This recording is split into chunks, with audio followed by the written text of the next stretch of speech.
news, the New York Times, the next day.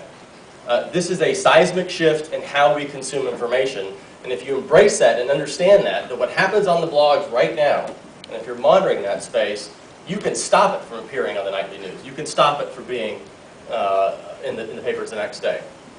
And if you're still not convinced, I'd like to tell you a little story. A little story about United Airlines. And it's not the story you think you know about United Airlines. Don't worry, I'm not talking about cars. We often still get asked by C-suite folks, yes, we get it, we understand it's important, but really, what's the worst that can happen? So on September 8th, 2008, United had just come out of a year of bankruptcy. It was a bad year for United, but things were finally going well. Planes were flying, restructuring was done, board of directors was happy, and the stock market opened, and United was trading pretty steadily. CEO comes into the office, again, a couple hundred planes still flying across the day. Analysts talking buzz, things are going well for the brand. And then all of a sudden, at 11:10 in the morning, something dramatic happened to United stock.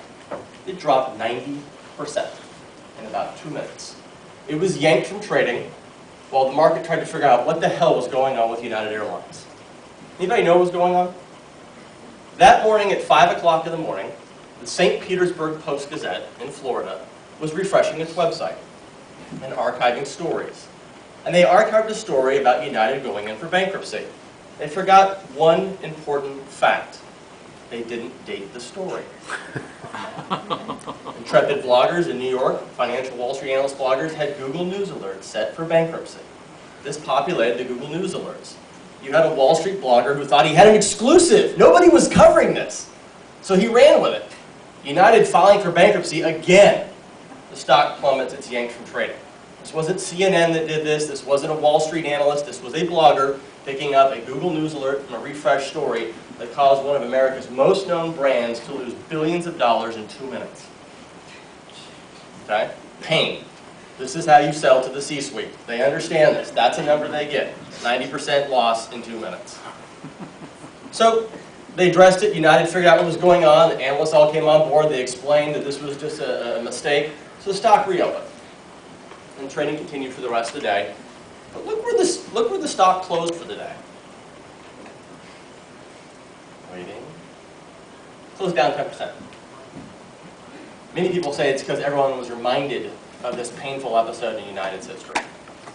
This is a powerful example. If any of you are hitting that glass ceiling of social media in your companies or the clients you're talking to, that you can use to say, what if United had been monitoring their online reputation?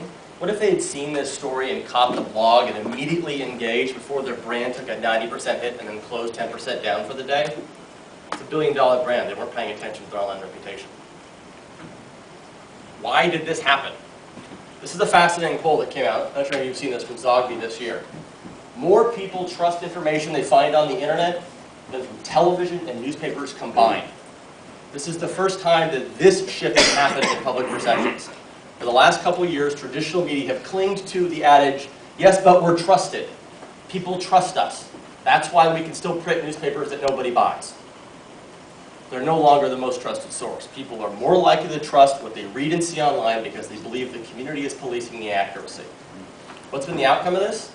This is one of my favorite mashups I've seen online. This is a swath of destruction of newsroom layoffs across the United States.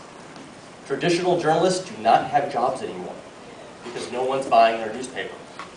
This is the shift that we're seeing that's happening. People are going to the online sources. How many of you know that the AP and the Washington Post now require all of their journalists to have Twitter accounts and use Facebook? It's mandatory at the Washington Post. Doesn't matter how old you are, if you're Bob Woodward, you have a Twitter profile. This is a seismic shift in how traditional media operates.